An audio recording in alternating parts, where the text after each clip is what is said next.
جب بندہ اللہ کی رضا کے لیے، ذکر کے لیے جب بندہ کسی محفل میں جاتا ہے تو وہ فرشتوں کے پروں پہ چل کے آتا ہے۔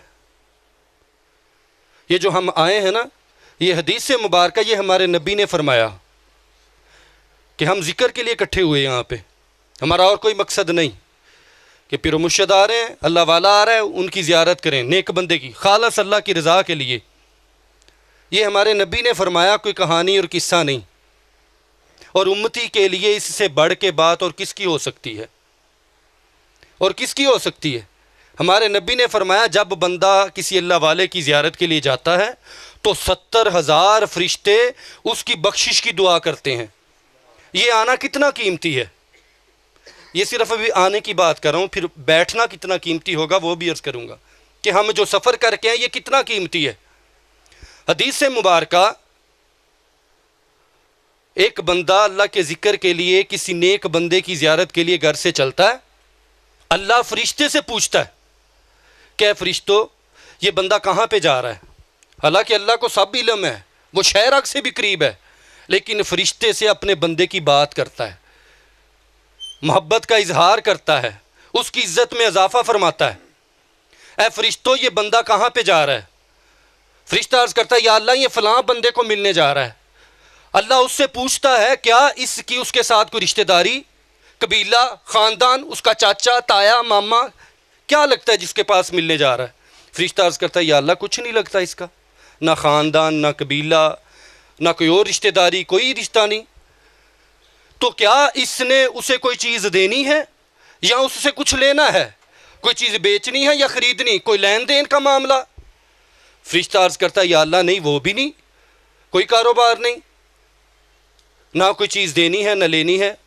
تو اللہ پوچھتا ہے نہ اس کی رشتہ داری ہے، نہ اس نے کوئی چیز لینی دینی، تو پھر اس بندے کے پاس کیا کرنے جا رہا ہے؟ یا اللہ، یہ تیری رضا کے لیے جا رہا ہے، تیرے ذکر کے لیے، تیری خوشی کے لیے جا رہا ہے۔ ابھی پہنچتا نہیں۔ ایک جگہ پہ فرمایا کہ اے فرشتو، کہ اس کا اعلان کر دو کہ یہ اللہ کا محبوب ہو گیا ہے، یہ اللہ کا محبوب ہو گیا، اللہ کو اس سے پیار ہو گیا، اللہ کو اس سے محبت ہو گئی ہے۔ اور دوسری جگہ پہ فرمایا فرشتوں، اعلان کر دو، منادی کر دو آسمان پہ کہ اللہ نے اس کو بخش دیا اور اس کے گناہوں کو نیکیوں میں بدل دیا۔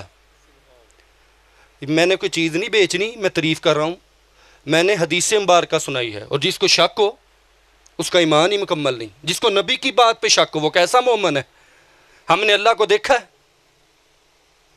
ہم نے اللہ کو دیکھا ہے، فرشتوں کو دیکھا ہے، قیامت کب ہمیں کس نے بتایا؟ ہمارے نبی نے۔ تو یہ بھی جو میں بات کر رہا ہوں یہ ہمارے نبی نے فرمائی ہے۔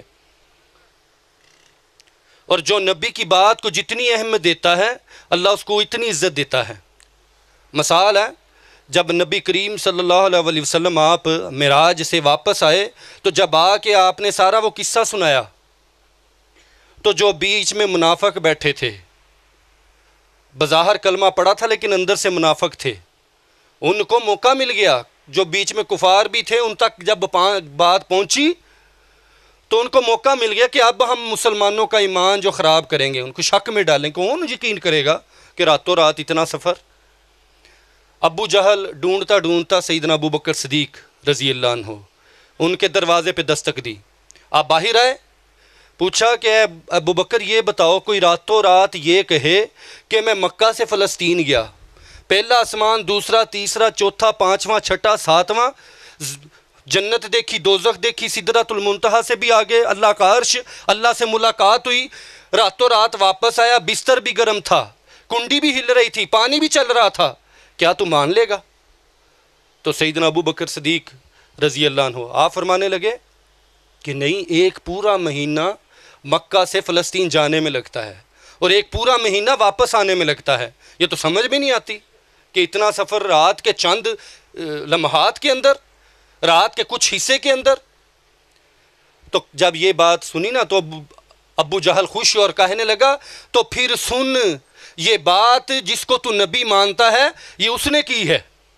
جب سیدنا ابو بکر صدیق رضی اللہ عنہ نے یہ بات سنی تو آپ نے یہ نہیں دیکھا، یہ نہیں اس کو کہا تو دشمن ہے، تو کافر ہے، تو جھوٹ بھی بول سکتا ہے، یہ نہیں کہا کہ پہلے میں اپنے جا کے نبی سے پوچھوں گا، اگر انہوں نے فرمائی ہوئی بات کہ واقعی یہ انہوں نے کہا ہے تو پھر میں تمہیں بتاؤں گا یہ ہو سکتا ہے کہ نہیں. یہ نہیں کہا، تاریخی فکرہ بولا. یہ نہیں دیکھا راوی کون ہے، بیان کرنے والا کون ہے. کہا اللہ کی عزت کی قسم اگر یہ میرے نبی نے فرمایا ہے تو یہ حق ہے، یہ سچ ہے. کہا ابو جہل تو گمان کر بیٹھا اتنی سی بات کر کے، اتنی سی کہ ابو بکر کے ایمان کو شک میں ڈال دے گا. اگر میرا نبی اس سے بھی بڑی بات کرے تو ابو بکر اس کی تصدیق کے لیے بھی تیار ہے. تو وہاں پہ آپ کو خطاب ملا صدیق اکبر. تو مولا علی کرم اللہ وجہہ آپ فرماتے ہیں جن کے بارے میں فرمان ہے کہ جن کا چہرہ دیکھنا عبادت ہے. مولا علی کرم اللہ وجہہ آپ فرماتے ہیں یہ پورا جو قرآن پاک ہے اس کا سارا نچوڑ سورت فاتحہ کے اندر ہے. سورت فاتحہ کا سارا نچوڑ بسم اللہ شریف کے اندر ہے. بسم اللہ کا سارا نچوڑ با کے اندر ہے. با کا سارا نچوڑ اس نقطے کے اندر ہے. اور مولا علی کرم اللہ وجہ فرماتے ہیں وہ نقطہ میں ہوں. تو آپ نے فرمایا، راوی لکھتا ہے کہ میں گن نہیں سکا کہ آپ نے کتنی بار قسم کھائی. کیا قسم کھائی؟ کہ اللہ نے ابو بکر کو جو صدیق کا خطاب ہے یہ آسمان سے دیا، آسمان سے اتارا. اب انہوں نے کیا کیا تھا؟ بہت سارے حج کیے پھر اللہ نے کہا، بہت ساری زکاتیں دی پھر اللہ نے فرمایا، بہت ساری مسجدیں بنا دی پھر اللہ نے فرمایا صدیق اکبر. کیا کہا؟ اگر یہ بات میرے نبی نے کہی ہے تو یہ حق ہے، یہ سچ ہے.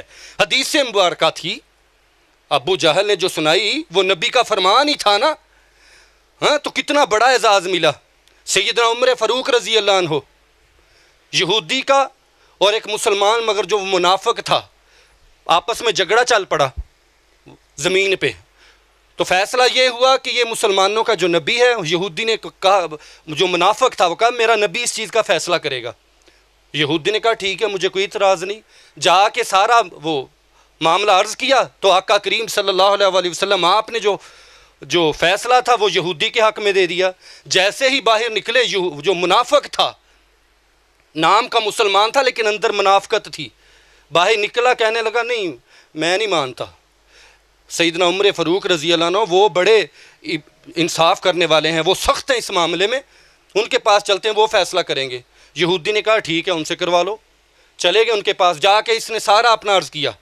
تو آپ نے جب اس سے پوچھا یہودی سے کہ تو اپنے حق میں کوئی بات کرنا چاہتا ہے، اس نے کہا میں نے کوئی بات نہیں کرنی، میں نے صرف اتنی بات کرنی ہے کہ اس چیز کا اس معاملے کا جو فیصلہ ہے وہ آپ کے نبی نے میرے حق میں دے دیا ہے. جب آپ نے اس سے پوچھا کہ یہ بات ٹھیک ہے، اس نے کہا ہاں یہ ٹھیک ہے لیکن میں آپ سے کروانا چاہتا ہوں. آپ اندر گئے، تلوار لے کے آئے، اس کی گردن اڑا دی. کہا جو میرے نبی کے فیصلے کو نہیں مانتا عمر کی تلوار اس کا یہی فیصلہ کرتی ہے. وہاں سے آپ کو فاروق اعظم کہا گیا. بات لمبی ہو جائے گی اور طرف چلی جائے گی، لیکن بات کرنے کا مقصد جس نے نبی کی بات کو اہمیت دی. صحابہ کرام کے اندر مین چیز کیا تھی؟ ادب ہی تھا. ادب ہی تھا جس کی وجہ سے عروہ بن مسعود اب ایمان نہیں لائے. پہلے کا واقعہ جب حدیبیہ کے مقام پہ جب آقا کریم صلی اللہ علیہ وسلم حج کے لیے عمرے کے لیے آئے نا 1500 صحابہ کو لے کے، کفار نے کہا ہم نے نہیں آنے دینا. تو انہوں نے اپنا ایک جاسوس کفار نے بنا کے کہ کہا تو جاؤ عروہ بن مسعود رضی اللہ عنہ کو، ابھی ایمان نہیں لائے تھے، اس سے پہلے کا واقعہ ہے، کہا تم ان کے اندر داخل ہو جاؤ، جاسوس بن کے ان کے اندر داخل ہو جاؤ اور دیکھو کہ مسلمانوں کے اندر کون سی ایسی چیز ہے کہ دن بہ دن یہ کامیاب ہوتے جا رہے ہیں، فتح پہ فتح حاصل کرتے جا رہے ہیں. آخر ان کے پاس کیا چیز ہے، وہ کیا راز ہے. وہ اندر وہ ان میں داخل ہو گیا. داخل ہوئے تو دیکھتے کیا ہے کہ ایک جگہ بہت زیادہ رش ہے.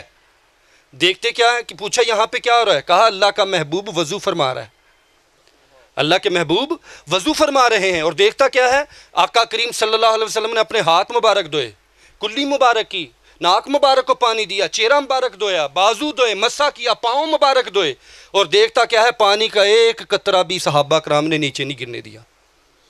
آقا کریم صلی اللہ علیہ وسلم اپنا لعاب مبارک کرتے ہیں اور صحابہ اپنی آگے ایک دوسرے کو پیچھے کر کے اپنی ہتھیلیاں آگے کرتے ہیں. اور دیکھتا کیا پانی کے قطرے یا لعاب مبارک جس صحابی کو مل جاتا ہے وہ اپنے ہاتھ اپنے ماتھے پہ، پیشانی پہ، چہرے پہ، سینوں پہ مل رہے ہیں. اور جن کو نہیں ملتا، جن کو مل جاتا ہے ان کے ہتھیلیوں سے اپنی ہتھیلیاں مس کر کے اپنے جسموں پہ لگ رہے ہیں. وہ چلا گیا واپس.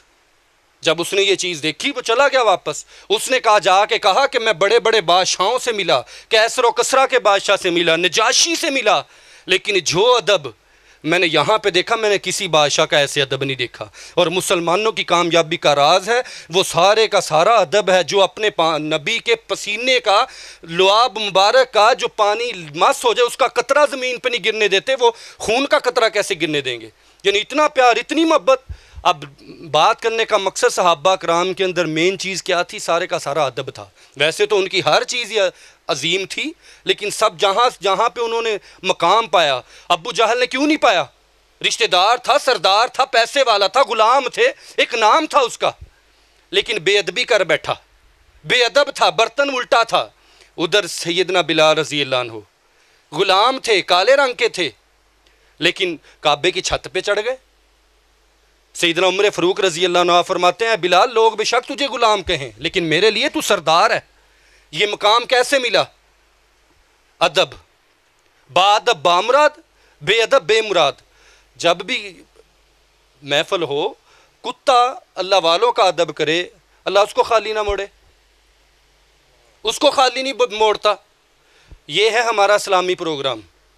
ہم مسلمان ہیں, یہ ہم غیروں کے نہیں آئے, غیروں کے فنکشن میں نہیں آئے, یہ ہم اسلام ہیں. اور یہ چیز ہم ذہن سے نکال دیں کہ یہ ساری کی ساری ڈیوٹی قاری صاحب کی ہے, پیر صاحب کی ہے, انتظامی جس نے محفل کا اہتمام کیا اس کی ہے.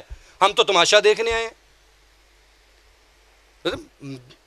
محفل ہوتی ہے, پیر و مرشد کے جانے سے پہلے جا کے لوگوں کو طریقہ سمجھانا ہوتا ہے, لیکن اتنا مشکل ہو گیا صحیح طرح بٹھانا مسلمانوں کو. یہ کوئی بازار میں نہیں ہے, محفل ہے, اللہ میلاد شریف کی محفل ہے, اللہ کے ذکر کی محفل ہے. بٹھانا اتنا مشکل ہو گیا کہ یار تو کچھ کر نہ کر, لیکن خاموشی سے طریقے سے بیٹھ جا. وہ سمجھتا پتہ نہیں کون سا ان کو مطلب ہے. ذکر کرنا تو بات کی بات ہے نا. اب ایک بندہ گھر سے آیا, وہ کیا کرنے آیا ہے؟ اللہ کو منانے, اللہ کو راضی کرنے. لیکن دیکھو تو صحیح یار, اگر ہم محفل میں صحیح طرح نہیں بیٹھیں گے تو ہم اپنے گھروں میں ذکر کریں گے, بازار میں کریں گے, دکان پہ کریں گے, جب ذکر کی محفل میں ہماری ایسی طبیعت ہے. تو اس لیے میری بات شاید سخت ہو, لہجہ سخت ہو, لیکن ایسی محفلوں میں تربیت ہونی ہے. کوئی انجیکشن نہیں لگانا ڈاکٹر نے, کوئی میڈیسن نہیں دینی کہ یار میں ذکر کیوں نہیں کرتا, میں نماز کیوں نہیں پڑھتا, میں شریعت کا پابند کیوں نہیں ہوں, میں مرنے کی قبر کی تیاری کیوں نہیں کر رہا. پہلی کلاس کا سوال ہے, ہمیں کس نے پیدا کیا؟ بولے کس نے پیدا کیا؟ اللہ نے. دوسرا سوال پہلی کلاس کا ہی, ہمیں کس لیے پیدا کیا؟ ہمیں کس لیے پیدا کیا؟ عبادت. اتنی سمجھ آتی ہے یہ بلب روشنی کے لیے بنا ہے, نہیں کر دے گا نا روشنی تو لگائیں گے. پنکھا ہوا کے لیے بنا ہے, نہیں دیتا تو خریدیں گے. موبائل 20,000 کا ہے, نہیں چلتا تو جیب میں رکھیں گے. پینسل 10 روپے کی ہے, چلتی ہے تو پھینکیں گے. 20,000 کا جیب میں نہیں رکھیں گے, 10 روپے کی پھینکیں گے نہیں. کیوں؟ یہ روشنی کے لیے بنا ہے. اگر روشنی دیتا ہے نا, میلا بھی ہوگا نا تو پھر بھی نہیں اتاریں گے. پنکھا ہوا اچھی دے گا نا تو زنگ وغیرہ بھی لگے گا, پھر بھی پھینکیں گے نہیں کہ یار ہمیں نہیں چاہیے, ہمیں نیا لا دو. اور اگر نیا ہے نا, ہوا نہیں دیتا کہ یار اس کو لے جاؤ, یار کیا فائدہ رکھنے کا. یعنی بات کرنے کا مقصد یہ ہے, اس کی شکل نہیں دیکھنی, اس کا مقصد دیکھنا ہے. یہ نہیں دیکھنا یہ ڈیزائن کتنا اچھا ہے. یہ بات سمجھ آتی ہے. وہ روشنی نہ دے کسی کام کا نہیں, یہ ہوا نہ دے کسی کام کا نہیں, پینسل چلے نہ کسی کام کی نہیں. یہ تو ساری سمجھ آتی ہے. یہ تار صحیح کام نہیں کرے گی تو نہیں لگائیں گے, مائک صحیح کام کرے گا نہیں کرے گا تو نہیں خریدیں گے. ہر چیز ہے. اپنے لیے کیا کہتا ہے, میں کس لیے بنا ہوں؟ بندہ کس لیے پیدا, اللہ نے کس لیے پیدا کیا؟ عبادت کے لیے. پھر ادھر سوچے اگر میں نہیں کرتا تو میں کسی کام کا ہوں؟ جتنا مرضی PhD کر لے, جتنا مرضی تیری برادری ہو, جتنی مرضی تیرے پاس پراپرٹی ہو, جس کام کے لیے بنا ہے وہ نہیں کرتا تو کسی کام کا نہیں, کسی کام کا نہیں. ایسی تربیت ان محفلوں سے جانے کا مقصد ثواب تو ہے. ایسی محفلوں میں تقدیریں بدلتی ہیں, لیکن تب بدلیں گی جب ہم سیریس ہو کے بیٹھیں گے, ادب سے بیٹھیں گے. اللہ فرماتا ہے نہ تیری شکل دیکھتا ہوں نہ تیری عقل, تیرے اندر دیکھتا ہوں کیا چل رہا ہے, تیرے اندر کیا ہے, تیری نیت کیا ہے. تیری نیت جب گھر سے چلے, میلاد شریف کی محفل ہو, اللہ کے ذکر کی محفل ہو، اللہ والے آ رہے ہوں، تلاوت ہو، نعت شریف ہو، حدیث مبارکہ بیان ہو رہی ہو، ہمارا ہی ہے یہ سارا کچھ. یہ ہندوؤں نے تھوڑی کرنا، انگریزوں نے تھوڑی کرنا، اس کا ہم نے کرنا ہے. ہم ہیں اس کے، یہ ہمارے حق میں آئی، یہ ہمارے لیے اللہ نے بنائی. تو اس لیے جب بھی آئیں ذکر کی محفل میں کوشش کریں باوضو ہو کے آئیں، سر کو ڈانپ کے آئیں، اپنے بچوں کو آپ پکڑ کے لائیں. یہ نہیں کوئی اس کونے میں بیٹھ گیا، کوئی ادھر بیٹھ گیا، کوئی ادھر بیٹھ گیا. میچ دیکھنا ہو کہتے آگے سیٹ ملے، فلم دیکھنی ہو کہتے آگے سیٹ ملے، بس میں سفر کرنا کہتے آگے سیٹ ملے. پیسہ قیمتی یا نیکی؟ نیکی. اور نیکی کے لیے کہتا ہے میں وہ اس کونے میں بیٹھ جاؤں، مجھے کوئی کہے نا کہ آگے آ جا، آگے آ جا. میں کوئی انگلینڈ امریکہ کی بات نہیں کر رہا. محفلوں کا دیکھیں، کسی کو کہہ دیں یار تو تھوڑا سا آگے آ جائے، وہ بڑے عجیب انداز سے آتا ہے کہ یار پتہ نہیں ہے کیوں مجھے، میں بیٹھا جو ہوں بس کوئی زبردستی. میں نے میں نے ایک نوجوان کو کہا یار تھوڑا سا آگے بیٹھ کے، وہ مجھے کہنے لگا، حالانکہ میں نے پیار سے کہا، میں نے کہا یار تھوڑا سا آگے آ جاؤ آپ. وہ کہتا جی دین میں جبر ہے. میں نے کہا بڑی بات ہے یار. میں نے پیار سے کہا یار تو آگے، کس کا فائدہ ہے؟ یہ بھی ناشی پڑھ لیتا ہے، میں بھی پڑھ لیتا ہوں، ناشی پڑھتے بہا کرتے، بس ٹھیک ہے، اپنا اپنا ٹائم لگاتے جاتے. لیکن اس طرح لوگوں کی منتیں کرنا، لوگوں کو سمجھانا، پیار، یار ادب سے بیٹھ جائے، اللہ کا ذکر کر. دیکھ پھر قبر اپنی اپنی ہے، ہر بندے کی اپنی قبر ہے. اور آقا کریم صلی اللہ علیہ وسلم آپ نے فرمایا کہ ہر روزانہ قبر 20 مرتبہ پکارتی ہے ہر بندے کو، اے ابن آدم آ جا، اے ابن آدم آ جا، اے ابن آدم آ جا. 20 مرتبہ پکارتی ہے کہ میرا پیٹ بھر، مجھے بھوک لگی ہے، میرا پیٹ، میرا لقمہ بن. آقا کریم صلی اللہ علیہ وسلم نے فرمایا اپنی خود بھی جایا کرو قبرستان، اپنی اولادوں کو بھی لے کے جایا کرو، جو قبریں خستہ حال ہیں، ٹوٹ چکی ہیں، وہ بھی دکھاؤ، اور جن پہ اللہ نے کرم کیا وہ بھی دکھاؤ. داتا علی حجویری رحمۃ اللہ علیہ، بابا فرید رحمۃ اللہ علیہ، سلطان باہو رحمۃ اللہ علیہ، ان قبروں کی بھی زیارتیں کرواؤ، وہ بھی دکھاؤ اور بتاؤ انہوں نے کیا کیا کہ آج قبر کا یہ حال ہے، اور انہوں نے کیا کیا، آج اللہ نے اتنے سالوں بعد بھی اتنی عزت دی ہے.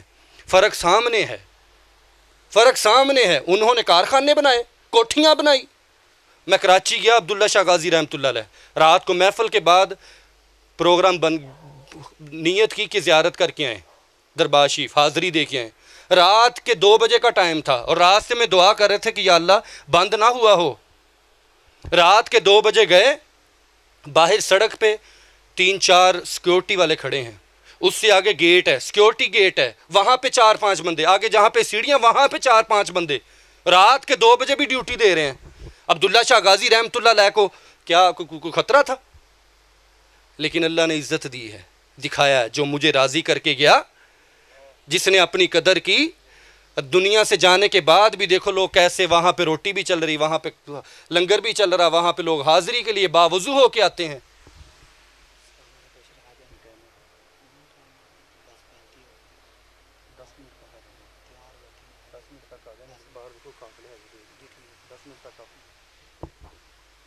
تو اس لیے یہ ساری بات کرنے کا مقصد یہ ہے، صرف ایک تو ہم سیریس ہو کے بیٹھیں. جو دوست وغیرہ بھی آئے ہیں، یہ نہیں کسی کا منہ ادھر ہے، کسی نے ایسے رکھا ہوا ہے، کسی نے ایسے رکھا. تھانے میں کوئی ایسے بیٹھے گا؟ ہاں، تھانے میں کوئی ایسے بیٹھے گا؟ بینک میں، کالجوں میں، یونیورسٹیوں میں، یا کسی اور ادارے میں وہاں پہ جانے کا ثواب ہے؟ ادھر کتنا ثواب ہے؟ فرمان ہے اللہ کے ذکر کی ایک محفل 20 لاکھ بری محفلوں کا کفارہ ہے، 20 لاکھ بری محفلوں کا کفارہ ہے. تو اس لیے چوکڑی مار کے بیٹھیں، بایاں ہاتھ نیچے، دایاں اس کے اوپر، چوکڑی مار کے ذکر کا طریقہ سن لیں. میں نے پہلے عرض کیا کہ یہاں پہ آنا کتنا قیمتی ہے. وہ ہمارے نبی نے فرمایا، میں نے قصہ کہانی نہیں سنائی، یہاں پہ آنا کتنا قیمتی ہے. پہلے اس لیے بتایا تاکہ ہمیں علم ہو، یار میں جو یہ سفر کر کے آیا، چل کے آؤں، یہ اللہ نے میرے اوپر کتنی بڑی مہربانی فرمائی ہے کہ مجھے توفیق دی. کتنے لوگ آ رہے جا رہے، کوئی نیٹ پہ بیٹھا، کوئی کسی جگہ پہ بیٹھا، کوئی پتہ نہیں کیا سوچ رہا، کوئی دنیا داری میں لگا ہوا. لیکن ہم، اللہ نے کتنی خوبصورت توفیق دی، اللہ کی یاد کے لیے اکٹھے ہوئے، اللہ کے ذکر کے لیے اکٹھے ہوئے. وہ آنا تھا، اب یہاں پہ اکٹھے ہونا کتنا قیمتی ہے. آقا کریم صلی اللہ علیہ وسلم نے فرمایا جب بندے اللہ کے ذکر کے لیے جمع ہوتے ہیں، ذکر کے حلقے میں آتے ہیں، ذکر کی محفل میں آتے ہیں، تو ان پہ 4 نعمتیں اترتی ہیں. نمبر 1، رحمت کے فرشتے چاروں طرف سے ان کو گھیر لیتے ہیں. رحمت کے فرشتے گھیرے ہوئے ہیں, ہمیں نظر نہیں آتے. کیوں؟ یہ ہمارے نبی نے فرمایا جہاں پہ لوگ ذکر کے لیے جمع ہوں گے وہاں پہ فرشتے آئیں گے, ہیں, چاروں طرف سے گھیر لیتے ہیں. دوسری, ان بندوں پہ سکون طاری ہوتا ہے. ذکر کر کے تو دیکھو کیسے کیف کتنا سکون ملتا ہے اندر, سکینت طاری ہوتی ہے, سکون طاری ہوتا ہے. ان بندوں, تیسری نعمت, ان بندوں کو اللہ کی رحمت اپنی آغوش میں لے لیتی ہے, اپنی گود میں لے لیتی ہے. چوتھی, ان بندوں کا تذکرہ اللہ اس سے خوبصورت محفل میں فرشتوں میں فرماتا ہے. اے فرشتوں دیکھو, تم کہہ رہے تھے یہ لڑے گا, یہ فساد کرے گا, یہ جھگڑا کرے گا, دیکھو تو صحیح, اس نے میرا نام لیا, اس کی آنکھیں بھی نم ہیں, یہ میرا ذکر کرتا ہے, اس کے اندر مستی بھی ہے, ہاں, یہ میرا نام لیتا ہے, اس کی تڑپ دیکھو, اس کا شوق دیکھو, اس کا ذوق دیکھو, اس کا ڈر دیکھو, اس کی محبت دیکھو, اس کا اخلاص دیکھو. اے فرشتوں, اس نے مجھے دیکھا نہیں ہے لیکن اس کا اہتمام کرنا دیکھو, لائٹنگ کی ہے, اس نے کتنا اہتمام کیا مجھے راضی کرنے کے لیے. اللہ فخر سے فرشتوں میں ان بندوں کا تذکرہ کرتا ہے. ادھر کوئی کسی نام کا, کوئی قاسم, کوئی عبدالرشید, کوئی بھی بیٹھا ہے, اس کے نام کا بھی ذکر ہو رہا ہے اوپر. حدیث مبارکہ ہے, حدیث قدسی ہے, اللہ نے فرمایا تو بندوں میں میرا نام لے, میں فرشتوں میں لوں, تو زمین پہ لے, میں آسمان پہ لوں, تو بھی مجھے تنہائی میں یاد کر, میں بھی تجھے تنہائی میں یاد کروں. جوڑ بنتا ہے. کتنی مہربانی, اس سے بڑی اور نعمت کیا ہو سکتی ہے. اللہ نے واضح فرمایا فاذکرونی اذکرکم, تو میرا ذکر کر میں تیرا کروں. کون سی نعمت اس کا مقابلہ کر سکتی ہے. 18,000 قسم کی مخلوقات ہیں, چرند بھی, پرند بھی, حجر شجر, یہ زمین بھی اللہ کا تسبیح بیان کرتی ہے, آسمان بھی تسبیح بیان کرتا ہے, فرشتے بھی اللہ کا ذکر کرتے ہیں. لیکن آگے اللہ نے یہ نہیں فرمایا کہ تم میرا ذکر کرو میں تمہارا کروں. بندے کو فرمایا, انسان کو فرمایا کہ تم مجھے یاد کر میں تجھے کروں. کتنی بڑی نعمت ہے, کتنا بڑا اعزاز ہے. تو ذکر کا طریقہ سن لیں. یہ ساری بات کرنے کا مقصد یہی تھا کہ ہم انجانے میں, جاننے انجانے میں کوئی بے ادبی نہ کر بیٹھیں. ایسی محفل میں اعزاز کتنا بڑا, اللہ نے فرما دیا جا تجھے بخش دیا. جو قبرستان میں چلے گئے وہاں پہ جا کے بولو یار اتنے تیرا بانڈ نکل آیا, خوش ہوگا. تیری فیکٹریاں چل پڑیں, خوش ہوگا. تجھے اتنا پرافٹ ہوا تیرے کاروبار میں جو تو چھوڑ کے گیا تھا, خوش ہوا. تیرے بچیوں کی شادیاں ہو گئیں, خوش ہوا. اگر اس کو کہا جائے اللہ نے تجھے بخش دیا, تجھے جنت دے دی, وہ ڈگری اس کے لیے کتنی اہم ہوگی. وہاں پہ انتظار ہوگا کاش میرا بیٹا ہی کہے ربنا اغفر لی ولوالدی, ہاں یا اللہ میرے ماں باپ کو بخش دے. وہ وقت دیکھیں, اس وقت ہمارے لیے سب سے بڑی اہم بات کیا ہوگی, یہی کہ اللہ نے معاف کر دی. ایک اللہ والا تھا نا, اس سے ایک بڑھیا نے کہا کہ آپ بہتر ہیں, یہ کتے کی پونچھ بہتر ہے, دم بہتر ہے. کہا اس وقت میرے پاس جواب نہیں ہے. ہاں فرمایا قیامت والے دن اگر اللہ نے مجھے بخش دیا تو کتے سے 1000 درجے بہتر ہوں, اور اگر نہ بخشا گیا تو یہ کتا مجھ سے 1000 درجے بہتر ہے. وہ اللہ والا تھا. کہا لیکن میں اس وقت تجھے جواب نہیں. کچھ عرصہ ہوا, پردہ کر گئے, پھر خواب میں آئے. بڑھیا نے کہا میرا سوال وہیں پہ کھڑا ہے, آپ نے جواب نہیں دیا. کہا اللہ نے مجھے بخش دیا, اللہ نے مجھے معاف کر دیا, میں کتے سے 1000 درجے بہتر ہوں. ہاں معاف نہ کرتا تو کتا مجھ سے 1000 درجے. سب سے بڑی ڈگری کہ اللہ نے بخش دیا. ہم آئے کہاں, کس لیے, اسی لیے آئے ہیں. جا کے قبرستان دیکھو, وہاں پہ سارے سائز ہیں, وہاں پہ ساری برادریاں ہیں, امیر بھی ہے غریب بھی ہے. یہ بات کتنی اہم ہے. خواجہ حسن بصری رحمۃ اللہ علیہ, آپ ایک میت کو تدفین ہو رہی ہے, میت کو, ایک مردے کو قبر میں اتار رہے ہیں. ایک نوجوان سے پوچھا اگر اللہ اس مردے کو دوبارہ زندہ کر دے تو یہ کیا کرے گا. آپ لوگوں سے سوال ہے, ادھر قبرستان ہے, اس علاقے میں قبرستان ہے, وہاں سے اللہ اگر کسی کو دوبارہ بھیج دے وہ کیا کرے گا. آ کے ادھر روٹی کھائے گا, صحت بنا لوں, نیند پوری کر لوں, جوس پیوں, پیسہ اکٹھا کروں, کیا کرے گا. عبادت کرے گا. داڑھی رکھے گا کہ نہیں, کہ سوچے گا کہ ماحول نہیں ہے. ہاں داڑھی رکھے گا کہ نہیں رکھے گا. سچی بات کرنی ہے, میرے کہنے پہ نہیں, سچ بتاؤ آپ. رکھے گا چھوٹی چھوٹی سنت کے مطابق، نمازیں کتنی پڑھے گا؟ کہے گا 3 پڑھ لی 2 پھر پڑھ لوں گا، ایسے ہوگا؟ وہ تو تہجد بھی پڑھے گا. ہاں وہ ایسا کیوں کرے گا؟ وہ ایسا کیوں کرے گا؟ وہ آگے والا ماحول دیکھ کے آیا، ہم نے تو نہیں دیکھا. جواب تو ہم دے رہے ہیں اس کی جگہ.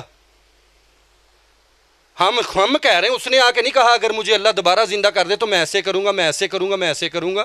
ہم دے رہے ہیں. میرا بھی جواب یہی ہے، میرا بھی جواب یہی ہے.